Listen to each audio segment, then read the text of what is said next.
I need to plug my mic in too.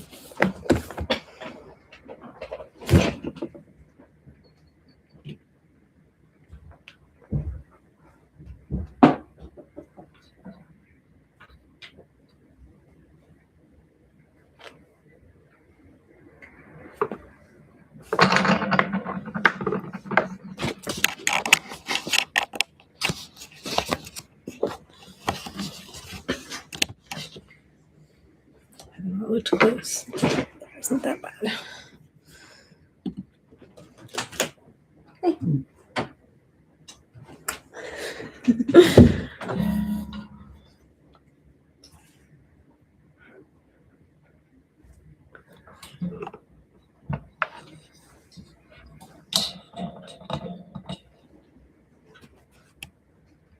Okay, so I'm here. I'm trying to figure out if this is working. It looks like it is, and like how close I need to be to like. And of course, I lit the candle first, and I think everybody saw me put my hand up super close to that. That was creepy. Also trying to figure out the focus. Not really sure how to like change focus because it's just my webcam, which I thought was fixed focus. So I'm like, is the focus back here? So I don't know, but I'll point the camera down when I'm starting to read. I am going to start with my little prayer. I have like some little things out here you may have seen. Those are going to be the items that we use, in the pick a card. So yeah, I guess it's like adjusting. The focus is adjusting. That's interesting. It seems like it's like on my face a little bit now. Okay. So I have some footage, some live nature cam playing in the background as well, with bald eagle nests of some little fledgling. What do they call them? Yeah, fledgling is what we call them. They're at the point where they're about to start flying, staying in their mom's nest still. And so like I'm literally watching a mama bald eagle over to the side. So if you hear like little chirping or wind noises or things like that, that may be what you hear. If I stare off to the side, that's why. Those kinds of things. I have my I see him on the camera. I have my modern witches tarot deck here, which is basically a Rider-Waite-Smith deck, which I think, a Smith deck, that has been updated. The illustrations have been updated. And then I also have like an oracle deck, which is called the Hedgewitch Botanical Oracle by, I believe it's Shallow Thompson. And that's a really good oracle deck that I like to use. I have my black salt here, a red candle, and my selenite, and chamomile and amethyst, and this is a little cauldron full of coins. It's good luck. And then I'm gonna try to incorporate at some point. I have my own set of D&D dice that I got recently because I played D&D for the first time in 2025. I've been asked a few times to join other people's they're called campaigns, which is like multiple games. And it's really hard to commit to like showing up, and then you're like not sure if you're gonna like everybody, get along with everybody, or get a part of it. And you're like, it's drama and people. It's very theatrical, and I feel a little like intimidated still by theater students because of my high school experiences.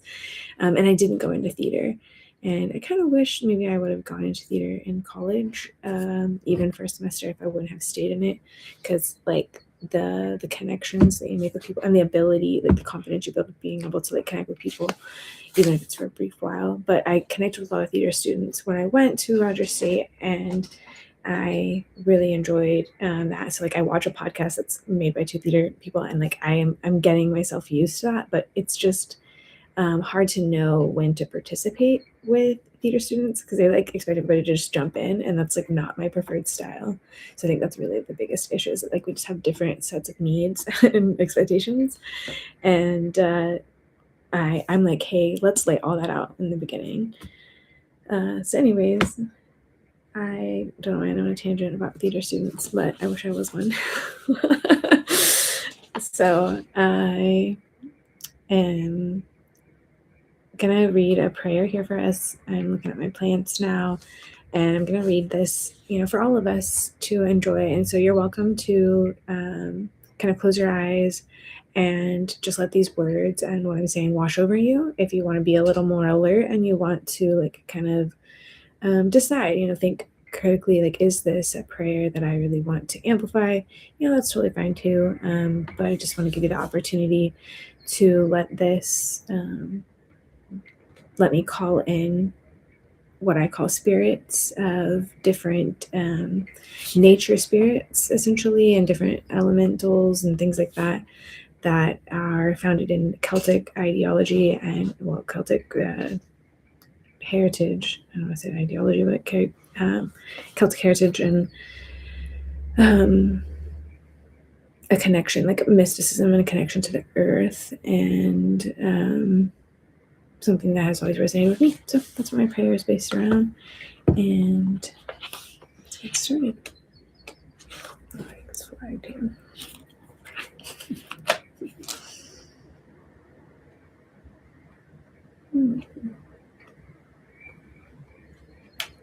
Not flagged. Or I flagged it and I didn't read. There we go. Nope, still not.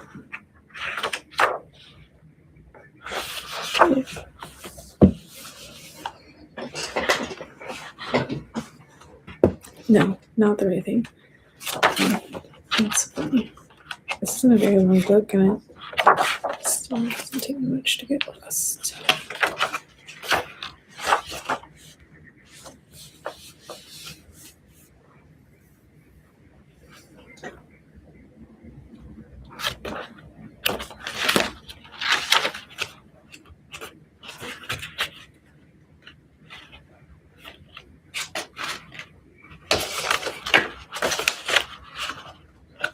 There we go. So who I am going to be calling in will be Denver the Oak Guardian, Oak Tree Energy, Acorn Energy, Dragons, the She, my benevolent ancestors, and if you want to also include yours in that, the Fae, and all who guide and protect me. So I want to first say thank you. Thank you to the dragons for sharing your wisdom, guidances, and wealth and knowledge of the future. To the mighty oak, thank you that you imbue us with your strength so that we may endure your stability, so that we may rest fully, your wisdom of limitations and harmony, your nurturing gentleness, your collective wisdom to bring in clarity. Acorn Energy, thank you that you imbue us with your fertility so that the seeds of our desires may build real community, including community-oriented living quarters and supportive mutual aid and community care networks. The supernatural and incredible She, thank you that you can look at our heartaches and our pitfalls so that you can help us to reach our desired reality and destiny of collective liberation, so that we can all live in an abundance that overflows like nature intends. I may use what you allow me to have access to and share that to be of service to those suffering the most in this world, so that I may encourage others to be of service. So I may have all that I need and most of what I want. So I may leverage my privilege to interrupt injustice, disrupt violence and abuse, and advocate for compassion with people who are oppressed, marginalized, underserved, or in crisis. So I may redistribute wealth, both personal and professional. I pray for an abundance of love that seeks to make justice inevitable, to end domination, to disrupt violence, to suffer with, to transmute suffering, to be of service, to be in solidarity with people who are oppressed, marginalized, underserved, and people who are in crisis without self-abandonment. And I thank you for your presence here now. Thank you for our presence of mind when it's there. Thank you for the provisions and guidance and protection. Thank you that this moment is possible. I thank you for the divine, transformative, empowering spirit that is at work within me and around me. I thank you for protecting my heart and body-mind as I channel spirit messages intended to light the path and lighten our hearts as we co-create collective liberation. I thank you for this ongoing internal and external transformation that opens our hearts, our minds, our bodies, and our spirits to the divine guidance, protection, and provision needed to create a more loving, fun, free, healing, and healthy world. And as is it Mia Mingus? Is that right? Mia Mingus says, for all of us, not just some of us. I need to write that down everywhere that I write that, but I believe that's a Mia Mingus. So that's the end of our prayer there.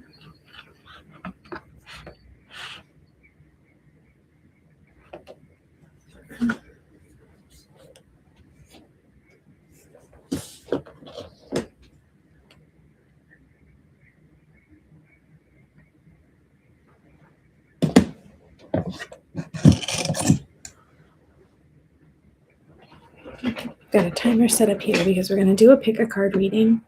I'm going to put this candle out first of all before I move around everything. And then I'm going to rearrange my setup here so that you can get a good look at each of these items. And then I'll start to probably draw one oracle card for each of those. And then you can pick then the card or the item that you like. I will kind of sit back and think for a sec. So I am going to let those items sit for a moment.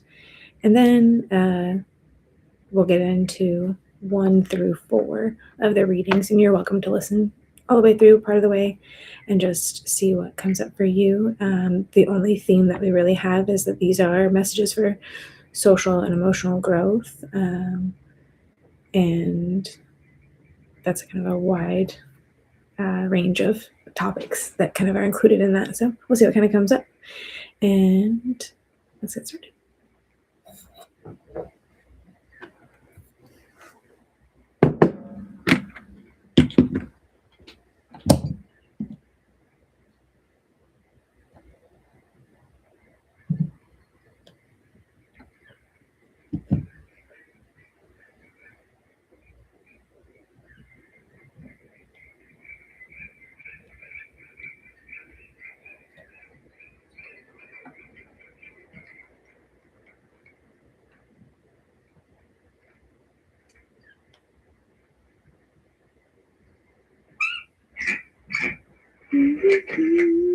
How do I keep my phone screen on? Don't know. Not possible, apparently. So keep this. Move it down here.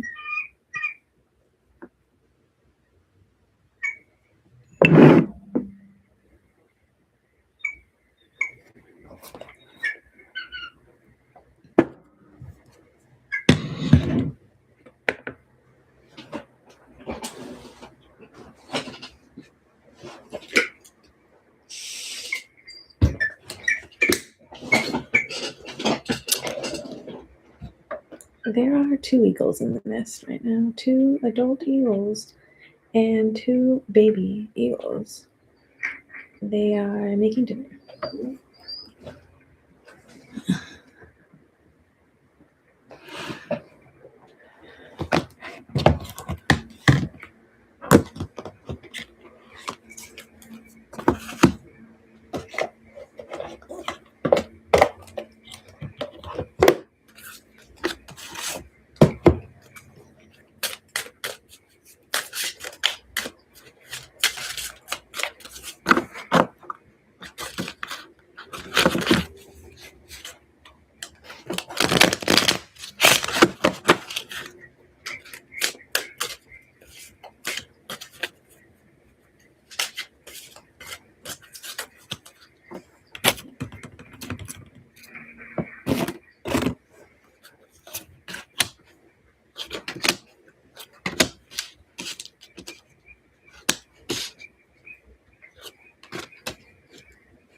Okay, so one of the eagles flew away.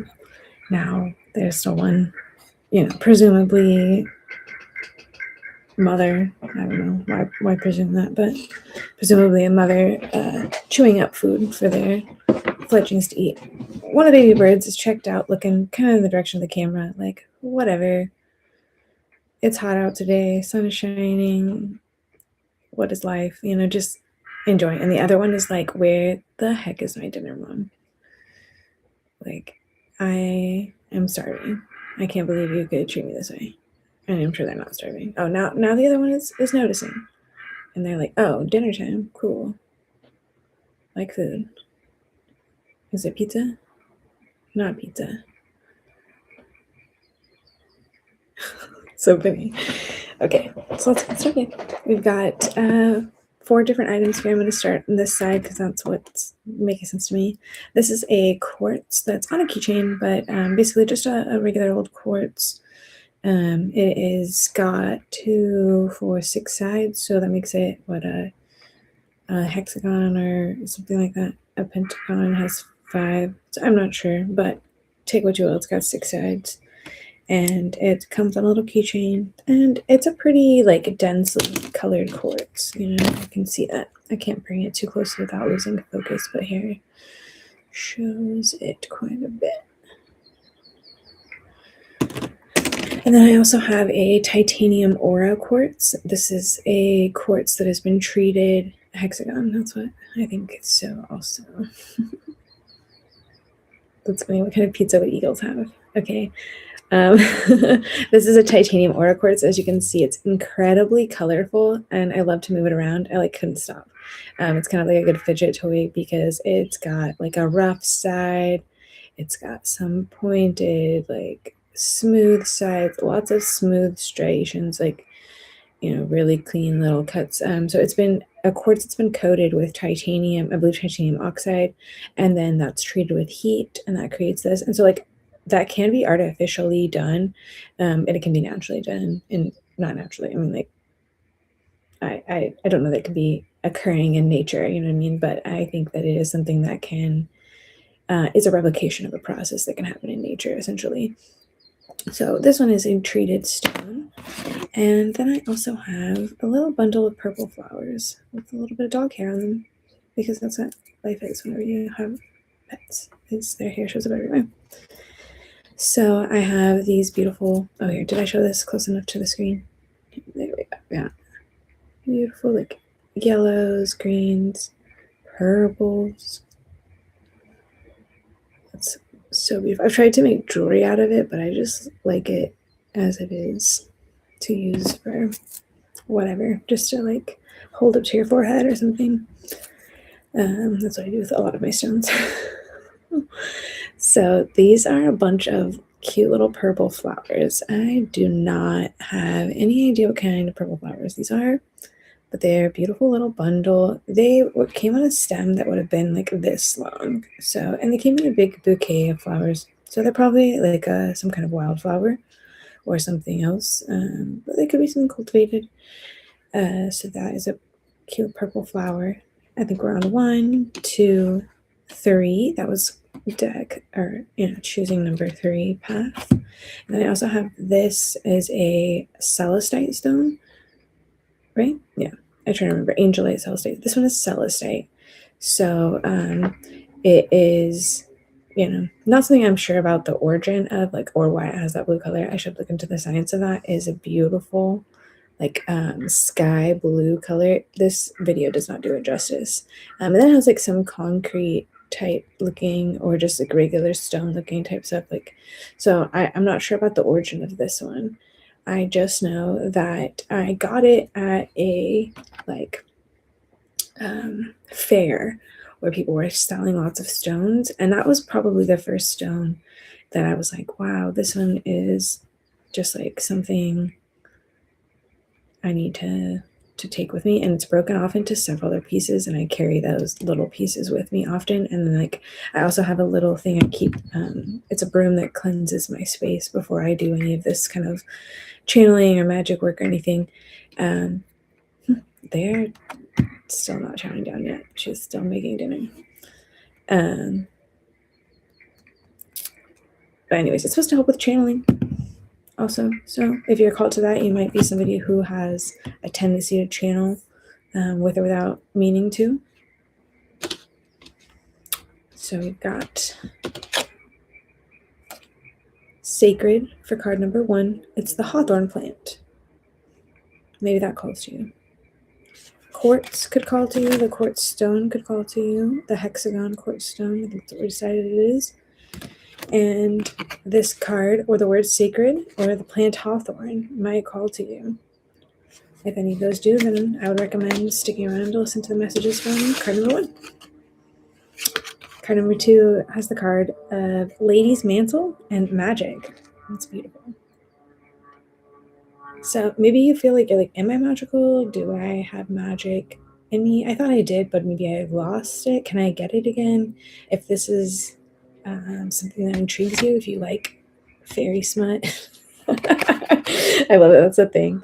No, but if you're interested in things, mystic and magical things, this might be the group for you, the messages for you. Or this titanium aura quartz, that was the same group. If the purple flowers were for you, maybe you're not sure, but the card preserve may be for you, and that is pine. Pine needles, beautiful. Evergreen. I love that they're both fitting together really well. That flower could totally look beautiful in that bouquet. Anyways, for group number 3, it was preserve. Preserve was the word, and pine was the plant. For group number 4, it could be elder, which is also elderberry. Ritual is the term. So perhaps you're like already thinking about rituals, like how your life is, how you deal with rituals. Like you're like, do I have OCD? I make rituals out of everything, and I don't think that's like necessarily true. I think it is a thing that people with OCD do, is create rituals about things. But that's more about how those rituals impact you and stuff, and the anxiety that comes with that. So rituals are things that we can have habits and we can have rituals, and habits can comprise a ritual. So you can have a ritual for how you brush your teeth. Is that I don't just brush my teeth. I listen to music while I brush my teeth, and or I listen to my favorite podcast while I do that. And so like it becomes then a morning ritual rather than a routine somehow. So there's maybe a difference between those. So maybe one of these words or plants or stones sticks out to you, and we're going to get into the messages starting with group number 1, and the card was sacred, and then we'll follow up with the rest. If you want to, you're welcome to tune out, come back in after the live is over and catch the other messages. You're welcome to float out and float back in, but I'm planning to spend about 10 minutes at most per card, so that you have an idea about how long. I'm going to do my best to set a timer and keep it going, but I'm having some trouble keeping my screen going. I'm going to try it on my iPad, though, because that's where the little fledglings are. They're eating dinner now. It's interesting because what the mom made, you think that they're like, oh, they just like feed them like a bird mouth, and that's not how it is. She made something, and it looks like a little like bacon strip, and she's like trying to hand them. She was like, the bacon strip was too big for the babies, so maybe she's not making them regular yogurt food. I don't know, but it's very interesting to watch. It's like a little like chewed up, wrapped up piece of. It's like worm. Looks like worm bacon. That's my guess. But mom's like trying to tear it into smaller pieces, trying to get it ready. Taking a lot of work. All right, so let's get into this. I'm going to set these aside over here. That's the best way to do that.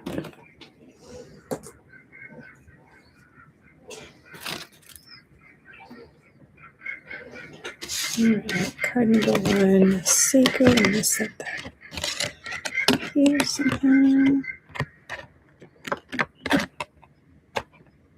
There we go. And then a quick stone. All right. Where did I put my other cards? Okay, next to me. And I've got my notebook next to me, and I may check a time for notes as well. I am a tarot reader, and the intuitive stuff comes to me pretty easily. So I'm gaining confidence and not having to look at that as much. But there's occasionally that, like things like numerology, I want to be able to look up and get, a more accurate. I don't know if that's the best word to say, but like I want to get a more reflective. I want to reflect on what I've written about those things before. So I will occasionally check my notes as to my past recollections of things, rather than just my current recollections of things, which often I'm not thinking that much about. I try not to think about numerology too much. I think it can kind of make me a little unwell. I don't know if this is going to stand up or not. You punk. Stay up there. There we go. I'm trying now. Okay.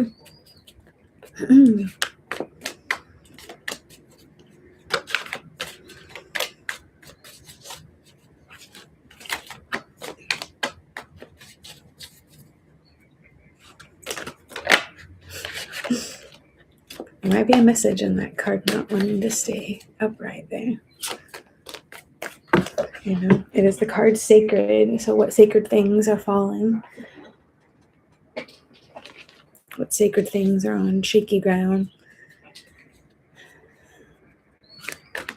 I think that's depending on your worldview too. What do you hold sacred? What culture do you consider sacred?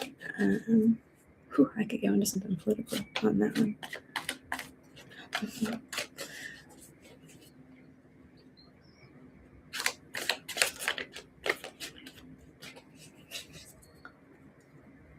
I think there is some threat to the sacred, and perhaps that's a fear that's here with group number one's message that's being told a lot of times. When I draw a card like this for a private reading, it would be considered a shadow card, and I think that's what I'm going to go ahead and consider this. So this is highlighting to us this card, the sacred card, and we'll read about it here in a moment. That got closing. The sacred card is highlighting that this is the thing that we don't tend to notice, but is most impacting what is going on, but is again out. It's kind of like subconscious to us, like it's in our shadow realm. So it's something that is heavily impacting everything that's going on right now, but is not necessarily something that we're alert to and aware of. And that is perhaps the threat to something sacred that it's kind of ongoing. We have climate crisis. We have, with this being a nature card, I'm going to go with climate crisis is the first talking point, is just to say that like we have climate crisis, and we have now reactionary governments that are responding to what we have asked for to be done, what we the people have asked for to be done in response to climate crisis. We have asked for people who have uber wealth to be able to relinquish some of their comforts in order for the safety of us all. And this is the era of fascism that we are enduring right now is in response to that. And so it's kind of complex and kind of kind of a loaded message there. But I think that's just, again, it's just speaking to the theme of what's going on right now, is that that if any of this were natural, if any of this were the way that it God intended it to be, or whatever Christo-fascist belief exists out there, that perpetuates this, if this is the way they're meant to be, I don't think it would take this much work. And I don't believe the idea that, that this is the kind of work that would be asked. And, I find that being a part of conversation on a regular basis is that there's so much destruction happening, and it's happening. It's hard to say that it's, one particular party or one particular candidate or anything like that. Like, it's just been that so much what people want to talk about. And we don't zoom out often to recognize of what, and reflect often on what got us here, was that we asked for a lot. We asked for more than breadcrumbs, and we're now in a fight for whether we will get more breadcrumbs or liberation. And I hope that we reach for liberation. And I think that that's what maybe we'll be reading about here. Because that's what I tried to do too when I read, is to read for the part of us that longs for liberation. That is the part of us. I'm not reading for the social emotional growth of the part of you that longs for power. I'm reading for the social and emotional growth of the part of you that longs for liberation, collective liberation. And that is often the part that has some heavy messages to go along with it. So we don't shy away from talking about politics. I am not going to go deeper into what I have said, but we're not gonna avoid it. This eagle is now eating stuff out of the nest, and I don't think I saw where the birds went. I don't think she's eating her birds. I just want to make that clear, but I think she's eating something, and I'm like, where did the babies go? I need to rewind the video. I'm concerned now. Did they fly off? Because they're fledglings. They could be off practicing flying. I don't know. Oh, she moved them over. She moved them out of the nest, and she's cleaning the nest. Because probably they ate and then immediately, did other things. Interesting. It's just interesting. So this is the plant hawthorn. So this is in order by the plant name. Hawthorn. Property of the hawthorn is sacred because of its prominent place in magical traditions and the legends and lore associated with it. How does the word sacred apply to your life? Your value system can be sacred.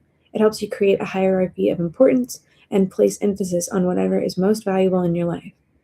Personal rituals, objects, and spaces can be another aspect of this oracle property.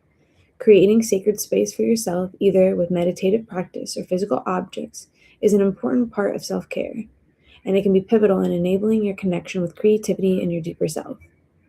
The tarot's magician and high priestess are very reminiscent of this plant, and they too stand at the threshold between worlds and marshal strength and power from both the seen and unseen realms.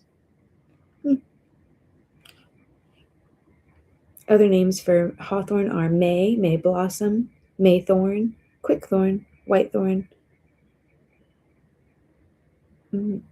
motherdy, and haw.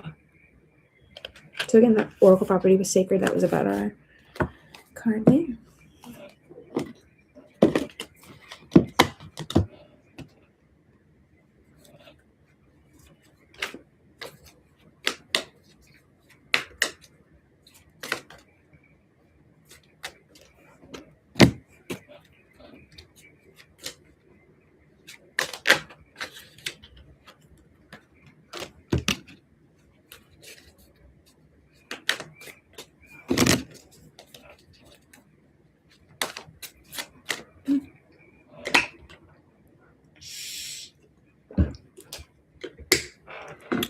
Mom kicked the birds out of the nest, the babies, and she's staying in the nest now. She's like, this is mine.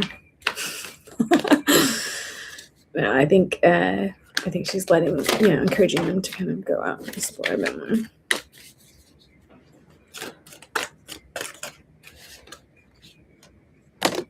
Okay, we got 4 cards to start with here, so we'll go with this, and this will give us an idea, and then we'll ask these cards some questions.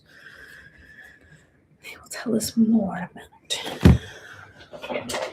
what's going on here. So our first card that we have is the Hanged One, and I'm taking it as it's sitting towards me so that it came upright. And this is basically just, we're at a pause, we're at a point of reflection, like we talked about. I'm going to set this card down. It's just not going to stand up there. It's ridiculous. So this is a point of reflection, a point of pausing and waiting and really not doing anything. This person is hanging from a tree by their feet, kind of playfully. They have their legs crossed, their hands behind their back, and I've heard before what this little aura around their head may mean, but essentially it's about thinking. It's about enlightenment, for lack of a better word. which is not about, knowing everything or understanding the whole world. It's just a moment of pausing and being with nature and being with the surroundings. So like that's why they're in a nature setting. They're up against a tree, hanging, and this is about, they've turned the world on its end and things like that. So they're looking at things with a new perspective. They're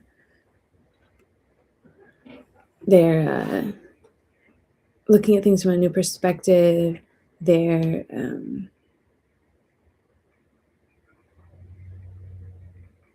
stopping what they're doing to take this playful, reflective look at things, to look at life that way, to look at a flower upside down, to let the birds and everything fly around them upside down, to let themselves take a look at things a little bit harder, to let the blood rush to their head, just silly little things that, of course, they can't do this for long.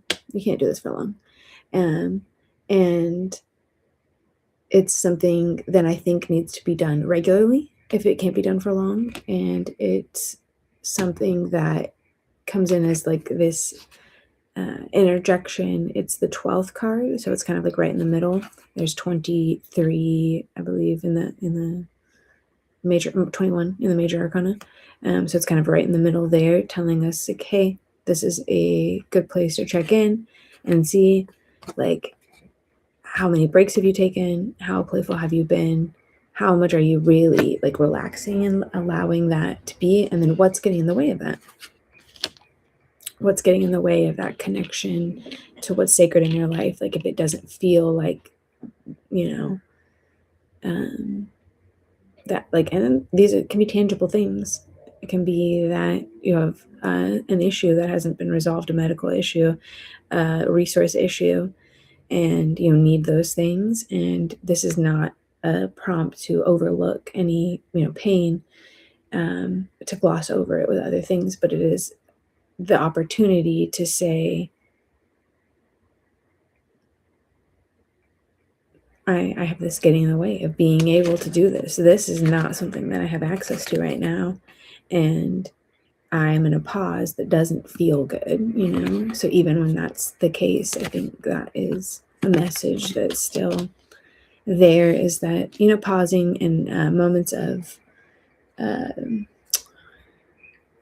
not rest, but moments of like uneventfulness, like not isolation, but like something like isolation, but in a shorter term sense, where you don't feel like sustaining period rather than a growth period. I think of that a lot, like in my scheduling and how I think about things. Like I go through, I don't like to do 2 growth weeks in a row. I can do it. I felt like all of March was like a growth month, and that was really hard for me. So I try to kind of oscillate between a growth period and a sustaining period. And often, even those sustaining periods, when we're not able to actually sustain ourselves, can feel incredibly different. Like when you're able to sustain yourself and you have a moment then to stop and reflect and hang out in a tree for a day, that can feel incredibly like enjoyable, where you're trying to sustain yourself and this is what everybody's doing, or this is what you feel you're encouraged to do. That can feel incredibly tense, and that tension can result in frustration and other kinds of things.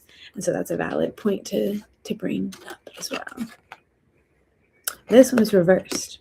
So that means there's something out of alignment. This is the sun card. There's a sun shining, a child riding a horse, a child who's smiling and laughing and having a great time waving around a red flag, which, red and tarot can mean different things. I don't get much into color, and maybe I should. Like I see a lot of red in your cards here, your cards all have a little bit of red in them. So there's something there. And I think that color typically denotes romance and power, heat,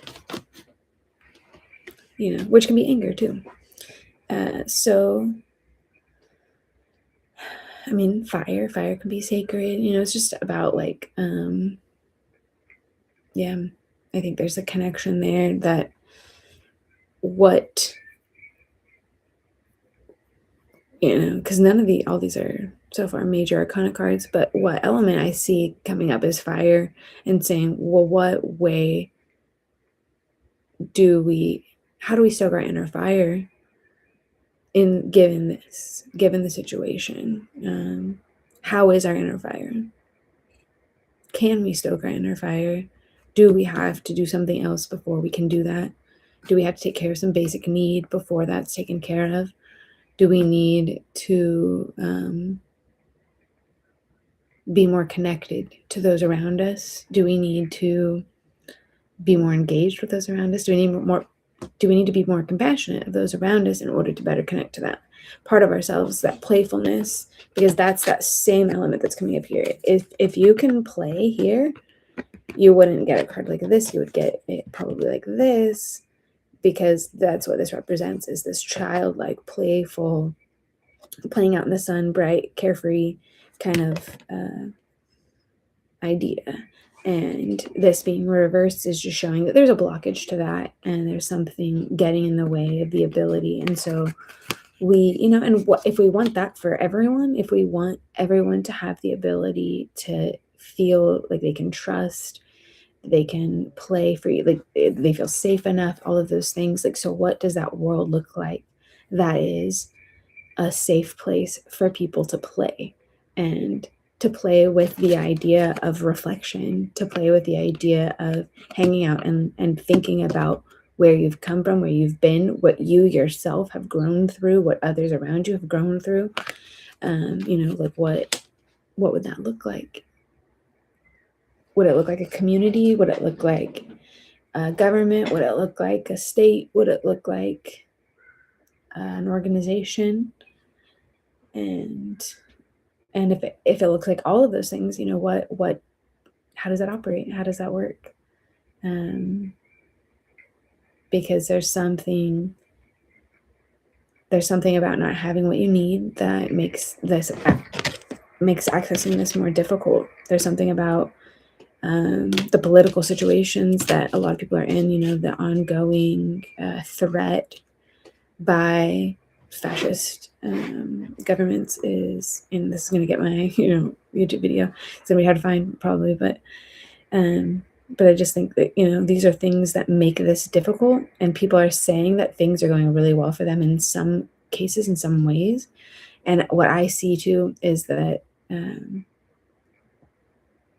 lost focus. That's funny. Can you see me? I need to pull another card. But what I see is a lot of people also running towards like childlikeness and like trying to force this essentially through like consumerism and then like escaping essentially. So it's like we kind of have to continue to check like how all these systems work together. The capitalist, imperialist, patriarchy, cis-hetero patriarchy all work together to oppress us, and how whenever we start to go after one of these other ones will become much more prominent socially and politically. And it's okay, I appreciate the notes to know. Okay, so this is the other card we got was justice, and it is also reversed. So we have a reversal of justice. We have a blockage of justice. And this is an issue that we're up against, and we don't get to just say, oh no, and just be sad and be depressed about it. We can do that and also fight back against injustice, against the reversal of justice that's happening. And I think that this is what we're reaching towards with this, is that and I was very happily surprised that the book that Shallow Thompson wrote, and the passage they wrote about the hawthorn plant and sacred was about values, because my value system is sacred to me. And that is the thing I think this might be kind of pointing towards, is that as we're getting in touch with our value systems, finding out what is sacred to us, that this planet is sacred to us, that life is sacred to all of us, and that is an essential component of us being able to build a world that is survivable and a place where we can all thrive, all of us, not just some of us, again, me, Amingus. But just being able to say that, like, we care about injustice, or angry about it, is not quite enough, and we're going to have to push ourselves to challenge that, because this card, anytime a card shows up in reversal, it is our duty to find out what it does to turn it back up the other way. And my favorite thing is that the antidote to it is usually another card, and so I can find out that card. It is really not focusing. I can find out that card though by numerology again. So this card is 11, and the card 2, which is the Magician, that would be the antidote to this reversal of justice, is for us to know our creative power and to use it to change things around us. So to be able to harness the elements that are available to us, and to harness the power of those elements and to use them to create the world that we want to live in. That is our power, and that is the antidote. No, that doesn't mean that's the antidote to everything. I'm not telling you that I know the antidote to collective liberation, how we're actually going to get there. I don't think that there is one right way or one particular way to reduce it down to a little story I can tell you here. But I can say that that's what I see is our role that's being shown in this message right here, is that the role we have that we can take ownership of is the role to reverse this justice card, to change the reversal of justice by getting in touch with what's sacred to us, honing in our value system. And I think that's an important thing, because when we don't decide what our value system is, we are unprincipled people and we are participating in struggle. We will often replicate the values of the systems and the people around us. And those are all often not values we actually align with. And they're not values we actually want to perpetuate into a new, better world. And so if your family valued, order and control a little bit more, you might have a tendency in a time of tension to bring that forth into that collective liberation seeking that we're doing. And that's an important thing to get familiar with, so that we know what our actual value system is. And I think also it's important, personally, I am a big advocate for anti-values, and to take the characteristics of like white supremacy culture, and to take the characteristics of what we internalize from capitalism, like that others need to suffer. You hear the little birds. It's so beautiful. That others need to suffer for our for us to be okay. Those kinds of things that we internalize, like, so taking all of those and making those into anti-values that we do not want to perpetuate and we do not want to be in alignment with. So how are we checking for that? And that makes us very scrutinous people, and that does make conflict a little bit more likely to happen. But I think that that's a good way to resist what is up around us. That's my preferred way. And so it's not the right way. I don't want to like perpetuate some idea that like I have the solution, but that works for me really well. And I often have to also integrate other ways of also checking those systems. So we're gonna put the justice card back down, reversal, and then I have here the 10 of Wands. So this 10 of Wands is someone who is trying their best. And the interesting story about the Wands is that this person has actually won a lot of those Wands. And so this is after...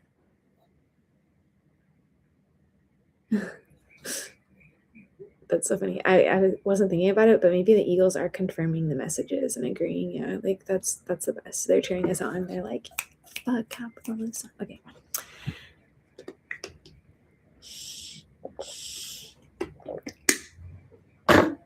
Oh, red again. Red on the justice card too. Did we not miss the jacket? That's so fun.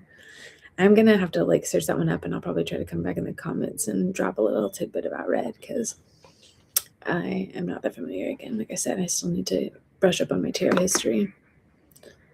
On the Eagles. That battery is dying on my iPad. Like I said, I'm trying not to spend more than 10 minutes for each thing. Don't know if I'm doing great on it. There's like not a timer that tells me how long I've been on here. Oh, yeah, it does. I've been on here for about an hour. So I can check it. If you want to, yeah, totally. Totally. In oracles and in tarot. I don't care which one, because there's probably a lot of different meanings for red, but any extra insight would be helpful. So the Ten of Wands is somebody who's reached the end of the Wands journey, but they haven't reached the part of being a page. So they haven't gotten a promotion as a result of their hard work. I mean, they haven't gotten a promotion. They haven't gotten any accolades. They have not received any extra responsibility. They've simply taken on a whole extra load of other people's wands. And wands represent creativity. Each wand is to be wielded by a person, and they're able to do both fighting, conflict with it, and creation. And I think that's an interesting idea, because if you think about a stick, something that has two ends to it, and being able to use that stick as a creative tool and a destructive tool, and recognizing that this thing, it kind of represents just like this internal tension that we have, and that at one end we're able to do destruction with it, and with the other end we're able to paint pictures, draw with it. We've been able to dip it in some ink and draw something, or write something to someone, write a poem, and all of these things. And on the other end we're able to hurt someone. It's a weapon that we can use against someone. And so that is, to me, a representation of something that exists within every one of us, that we all have this creative capacity, we all have this destructive capacity. And in simplistic terms, we nurture one or the other more at certain times. And I think that we're made up of a multitude of these different like opposing, contrasting elements. I think that is the nature of human nature, is to be made up of these contrasting elements, so of destruction and creation. And this person is carrying around 10 wands, and these are wands that they, again, fought other people for and outsmarted them, took their wands as part of the prize of winning, and then they're here burdened. They look pretty burdened by what they are, and that's what this card is supposed to represent, is the burden of doing all of that. Are you even happy with what you've won? Are the beliefs that you have producing burdens or relief, where you get to drop all of those burdens? Because that's what this card upside down would represent, was that you are free from the burdens placed on you by following a path that you didn't even want, you didn't even necessarily choose, you just had to take it and go through these growth process. Because the minor arcana is about how we reconcile our major arcana, philosophical, paradigm shifts and belief changes and healing processes, and how do we reconcile that with our everyday life. And red is linked to the root chakra. Okay, so red and red clay, I would think, yeah, they make sense too. Because that's my connection. Red made me think of red clay or red dirt, because we have that a lot in Oklahoma, and they like dye clothes from it and stuff. It's a common term used in marketing for stuff in Oklahoma, red dirt. So it made me think of red clay. So this is someone who, this is a point of reflection. Again, we're not enjoying that reflection that we've been asked to take, but that's because possibly the beliefs that we're holding on to are producing unpleasant experiences for us, either realistically or internally. Like we're not enjoying it. So if a belief that you have is continuing to circulate around, it's a hard thing to do, but we can replace those beliefs with something else. And that just takes a consistent practice. And it's kind of like watering a plant. You have to recognize when it's dry. You have to recognize when the soil's dry, when the plants get to the edges of the plants get a little bit more brown. When there's not as much growth, what signs can you look at and recognize that that soil needs some extra nutrients? It doesn't need just water, it needs some fertilized water, it needs something extra. And so that's, I think, where we're at here, is that we've got a prompt to take some time to reflect on how our beliefs and our value system, are they something that we've held sacred? Is reflection something that we've held sacred? Or are these things, do we see all of these things as burdens? Do we see having to reflect, having to be playful, having to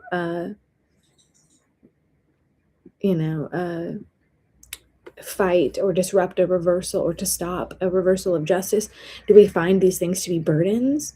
Or do we find these things to be opportunities and privileges that we get to do that? I think that that's a perspective that I try to take sometimes, because, watching what's been happening and continues to happen to this day in Palestine, since October 7th. And I want to admit that I did not watch closely before then, but that was what set me to pay attention closely.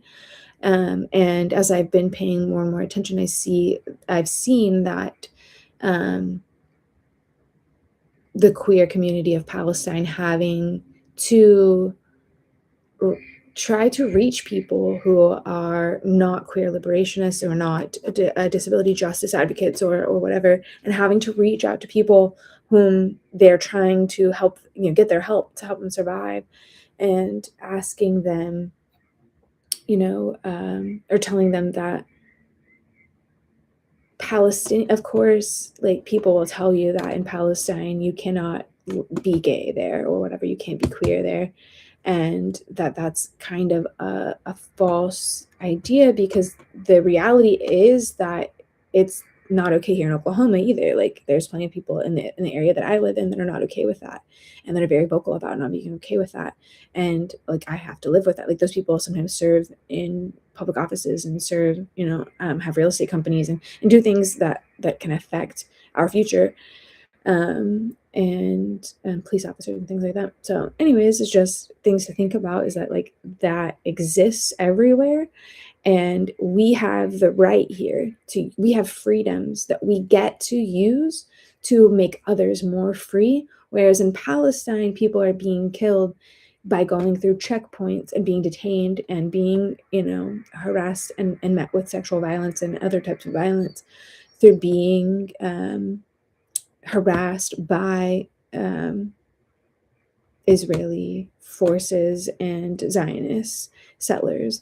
So, like, you can't fight for your freedom when you're being bombed all the time, and you are just having to fight for your next meal.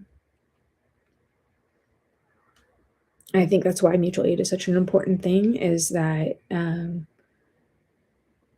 I think people want it to be a solution so badly, and I don't think it's meant to be the end all be all solution. I think that it is meant to say that I know that you can't fight this. I know that you're gonna fight it, and I know that you can't fight it effectively, really fully. You can't be as present as you could be unless you are well fed and well cared for. And I want that to be the reality for you. And that is what I mean, whether I'm sending somebody $20 or $140 or whatever it is that time. I think that that's an important thing to, think about, is that, are we doing the codependent relational strategy of trying to fix things so much that we minimize the pain of what's going on, and saying I can't attend to this pain at all because we can't get it perfect, we can't get it right, we can't resolve it right now, is cold and callous. And I think that people deserve more than that. I think that being able to take care of the hunger that is right there in front of them, the shelter loss that is happening to them today, I think that being able to tend to those things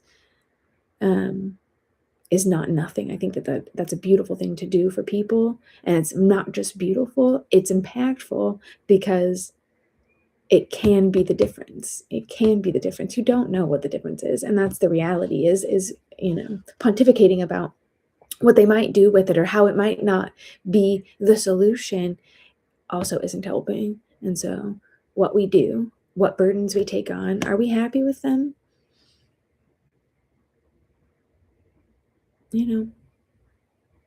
Are we happy with the tasks that we've taken on, the beliefs that we've taken on? Or are they just kind of keeping things going? Are they just kind of keeping things going, making us feel okay for right now? Or do they make us feel more connected to what's sacred, to the people around us, to the values that we actually feel hell yes connections to? Good for that. I think we're going to move on to card number 2.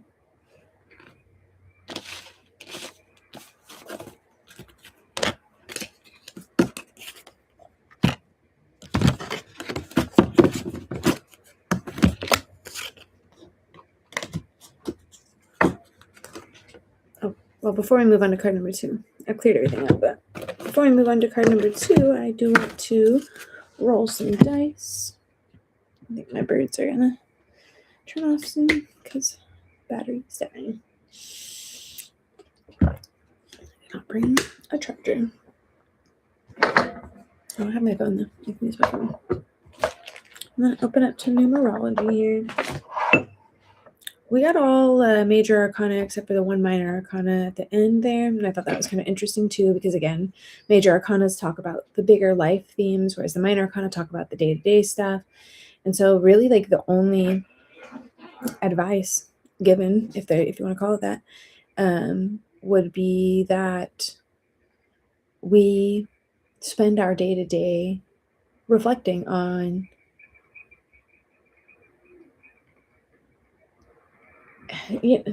not how pleasant everything is, but do we like this, what we're doing? Do we like it? Are we really in it? Are we connected to it? Do I feel like I'm just pushing along, doing this, and it feels like a lot of trouble, too much maybe? Like, do I feel like I'm just kind of pushing through, getting along?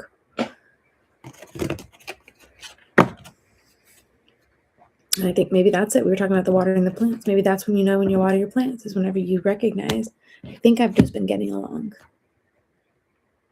No judgment, no scolding, just saying, I think that's what I've been doing up until this point. All right, let's pull out some die. These are beautiful, like glittery little die. This, I don't remember what they're all called. Each one is like it's like however many sides. It's got 7, I don't know, and they call them fancy things. Look, I'm not that cool yet, but we'll get there one day. They don't have it 1 through 9, I don't think, but we'll go with that. Maybe this other one is 1 through 9. Because it's kind of, yeah, that's 1 through 9. Okay, found a 1 through 9. It's funny. Okay, so this is the 1 through 9, and it's like funky shit. So we're gonna roll it and see what number we get, and we'll see what that number might have as a message for us. 7. The number we got was 7. I think it's even showing up over there. It's funny. Don't think it is. It's like gold lettering.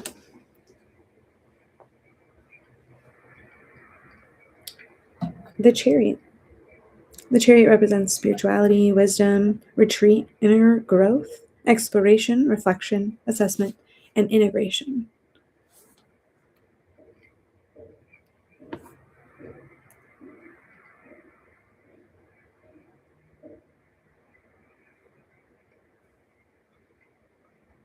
So the chariot is a card that usually has a chariot driver and two sphinxes next to it, and they're in like alternating colors, so there's a lot of contrast.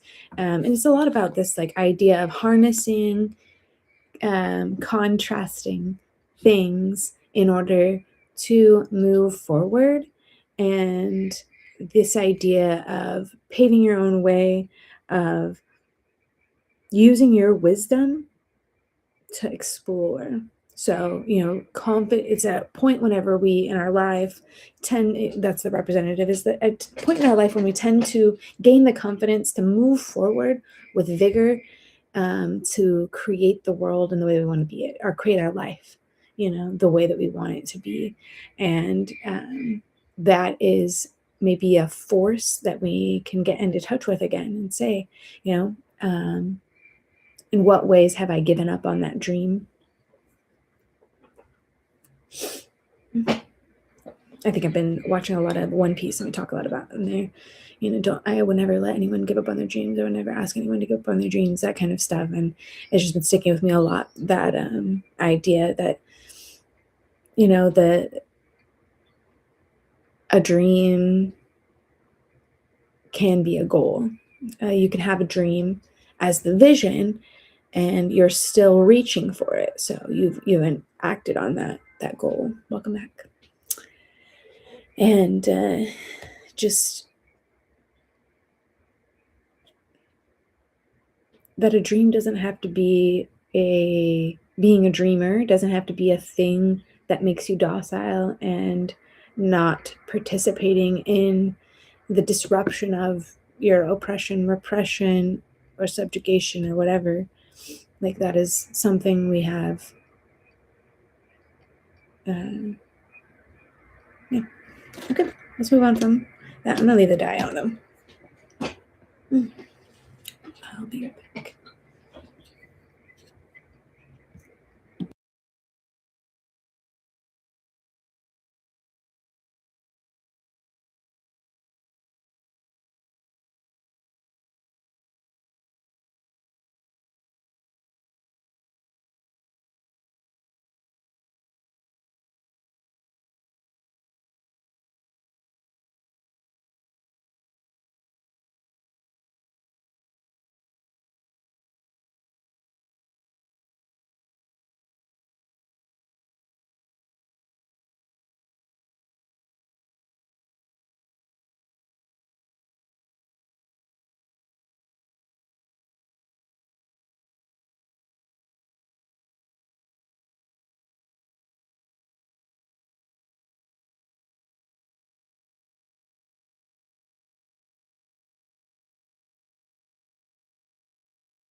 Okay, I'm back too. I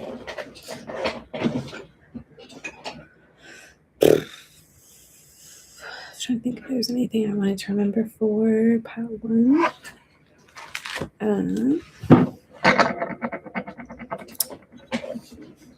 I think we're all in. I've got to get regrounded for a second.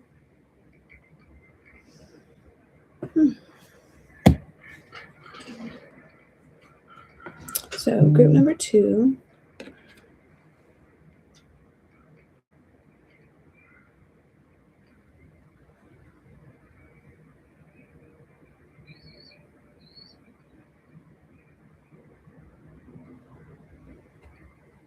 I'm reading the chat now. Sorry that I turned off sound. I said I'm gonna be right back, and then I had to go to the restroom.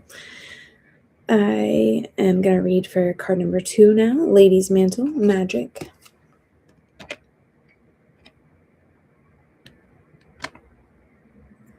And this was the titanium ore quartz group as well. So good.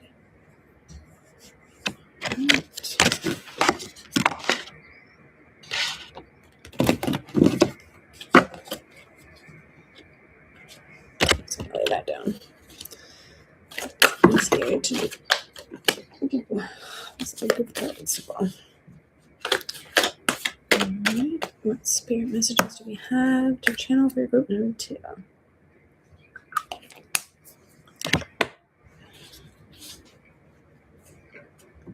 Eagle is in the nest. I feel like I'm just talking in code when I say that because I feel like that's something they say all the time. In like TV shows, and they're like, the eagle has left the nest. And I'm just like, okay. It's so pretty. Alright. First card we have is the Empress. I'm going to read them as they come up. I feel like this is what this pile needs, maybe. So we got a lot of red again in that card. A lot of red.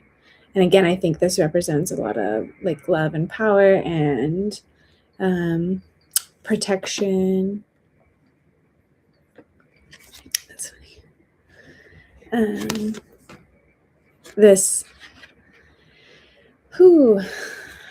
It's an interesting conversation topic. So this is a card that is often tied to the divine feminine, which is this idea of a purely feminine characteristic that is imbued through, so if you are a female, you are imbued with feminine characteristics by that divine feminine force.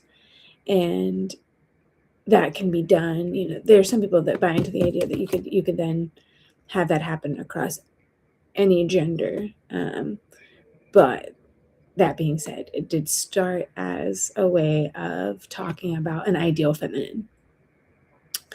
I would like to break from that narrative and instead introduce the idea that this card represents the Empress, which is the ruling woman, the person who wants to, the girl boss, the person who wants to be seen on that same level as men, and this is not a dig, but just is possibly internalizing the value system of the world, the patriarchal society, and things like that, the capitalist society that are persisting around them. So they're possibly somebody who doesn't push up against things. There's somebody who is primarily concerned with growth, primarily concerned with their own fertility in their own life. So how fertile is their life? There's somebody who's typically concerned with this card, let's look at the Empress here in my notes here.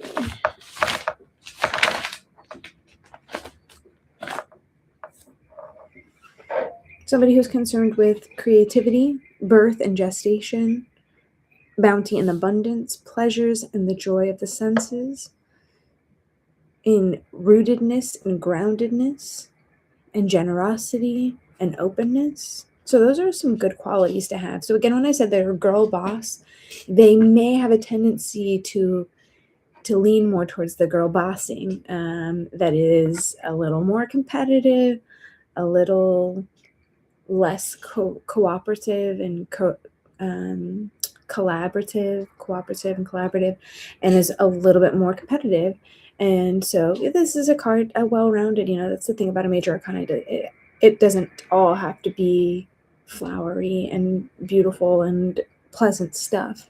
There may be some things that need checking in those two. Lost a focus.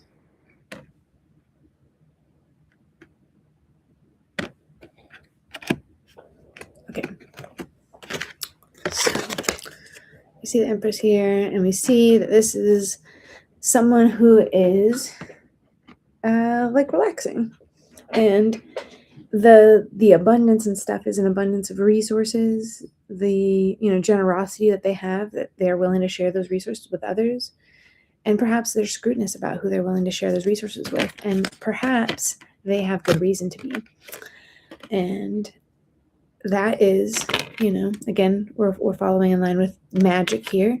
So perhaps this is what ground is being laid, or needs to be laid, in order to be able to be in touch with our magic. Perhaps this is a reminder that being somebody who's ambitious, being somebody who wants to have progress and a fertile life, that does not make you incapable of also being for collective liberation.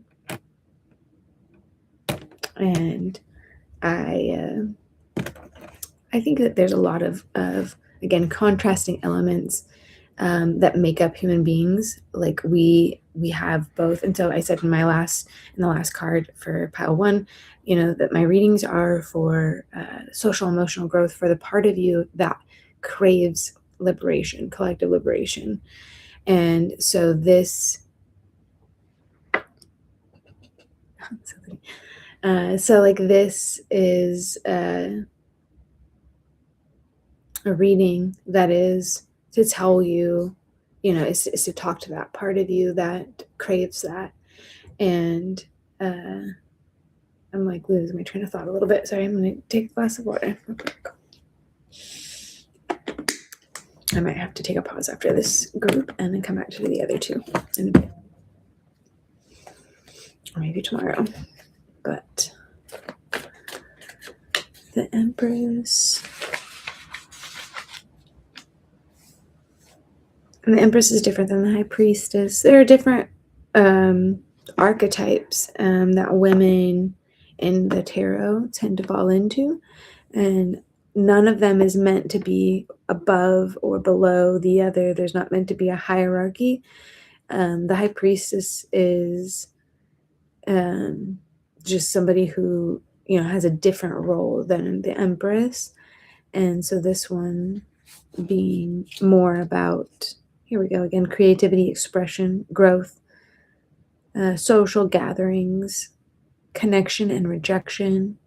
But they're the creator, because they've come after. And I said the Magician was the number 2 card, and I was wrong. So it's funny. But just the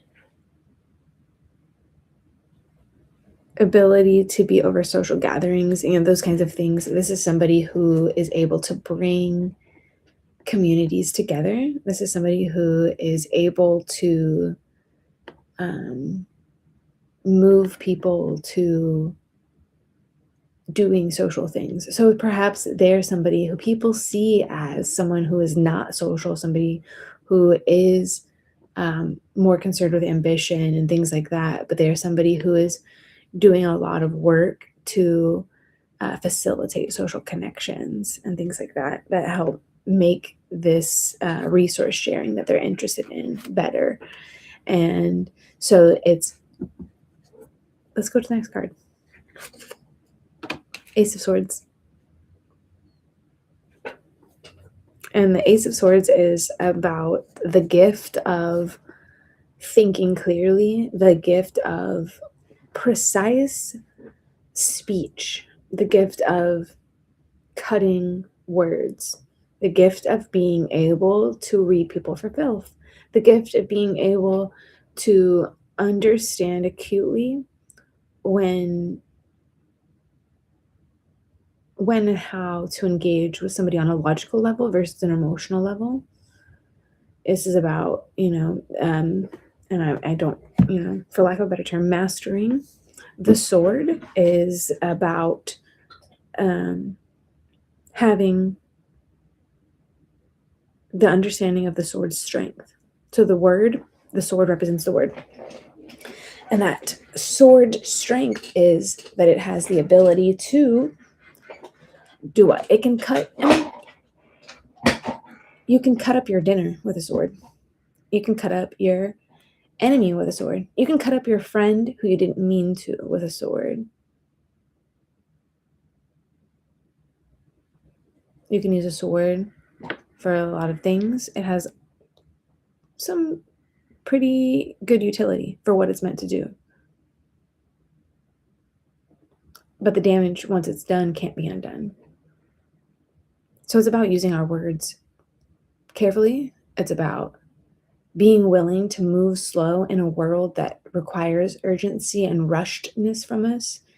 How can we demand that people slow down and listen to us rather than, and sometimes we'll get loud, we'll get rowdy, and we will get destructive. And that is a part of being creative, is also having destructive tendencies, but we will also be able to check that, and that's the idea, is that you do fencing with other people.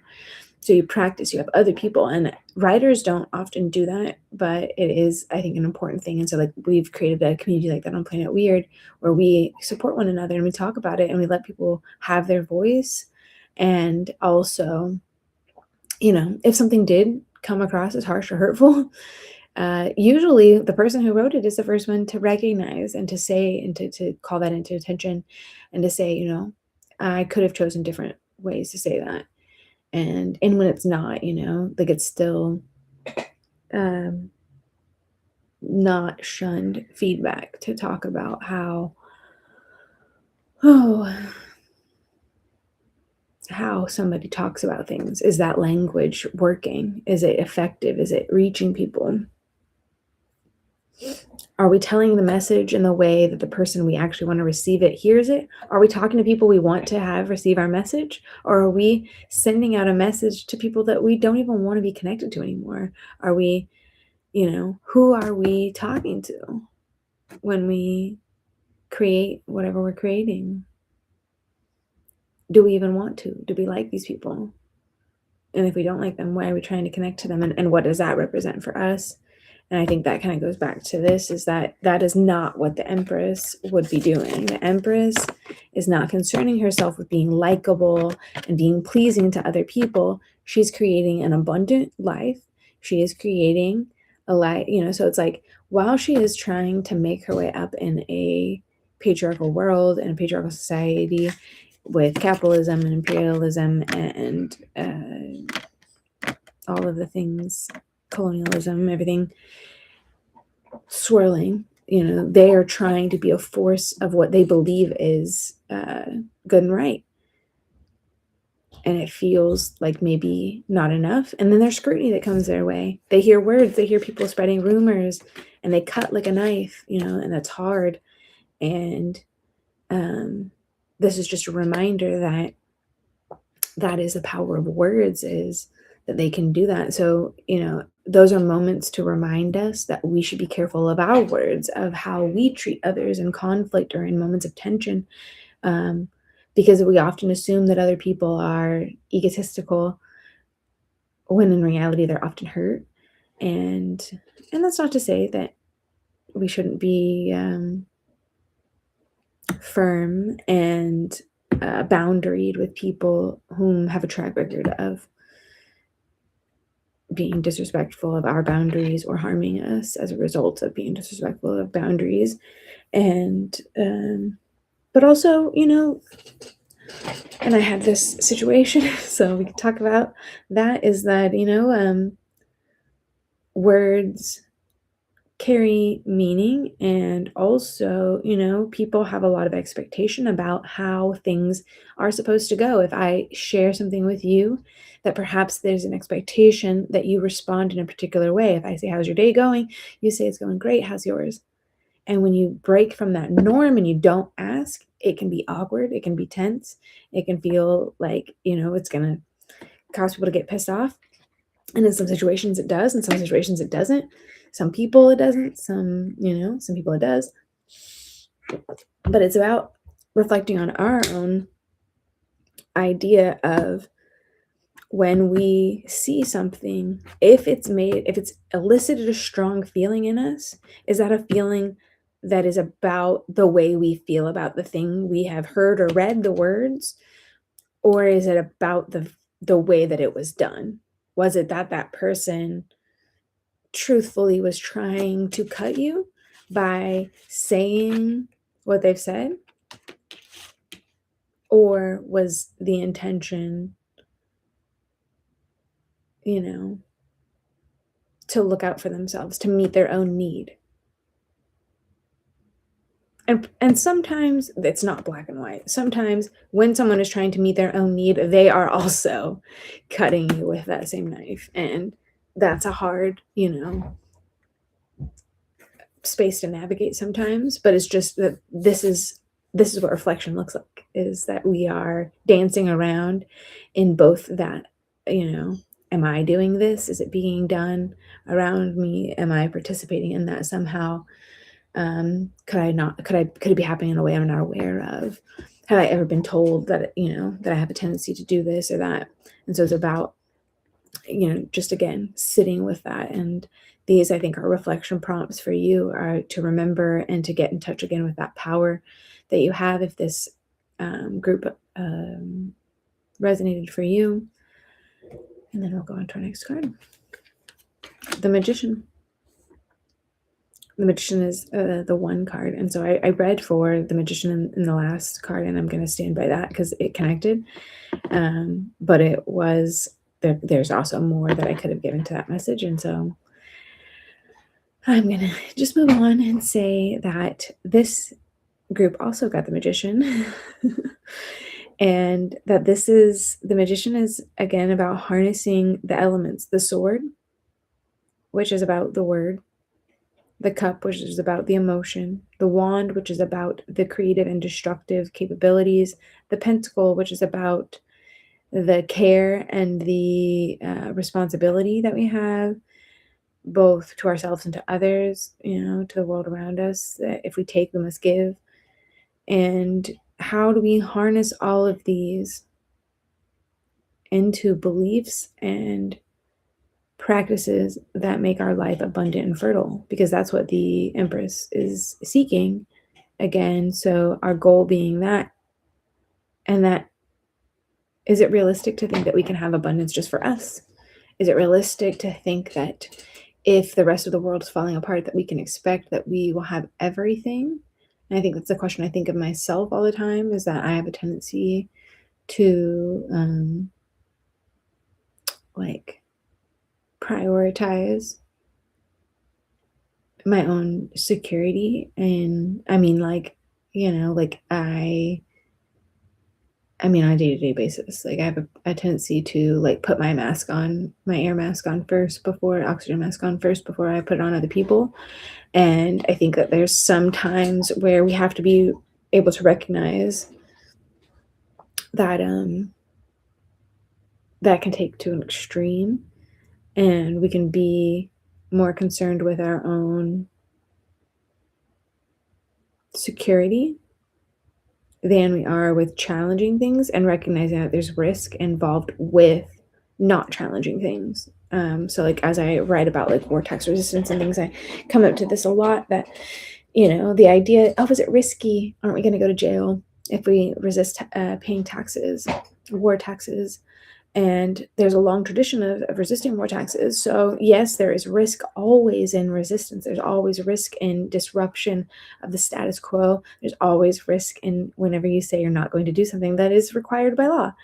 There's always a risk. And there's also risk in continuing to let things go the way that they are. There's risk in not challenging this. There's risk in funding this. There's risk in not holding back a nominal payment. There's risk involved with not taking a chance to send a clear message, even if that's all we're doing. And I personally am not a send a clear message person. I'm more of a we have to stop them kind of person. But that we have that, we have a chance to reflect and think, like, how are we creating that better world, and how are we thinking about like risk as not a one-sided thing, but as a, like, if I'm going to think about how is that thing that I might do in the future risky, I can also reflect on how am I already taking risk? What risk am I taking by doing things the same way that I've always done them? What risk comes with continuing on this way, just going along to get along? what risks come with that. We're going to roll a die for group number 2. And then I'm going to wrap it up here, and I'll probably come back because for some reason this took an hour and a half. But I'm really excited to watch it back. And I hope that you all have enjoyed this. I have enjoyed sharing messages with you all. And I'm ready for a snack and probably the shower. Number 6. Number 6 on that beautiful little die there. They're called Moonlit Night. D&D dice. Okay, number 6.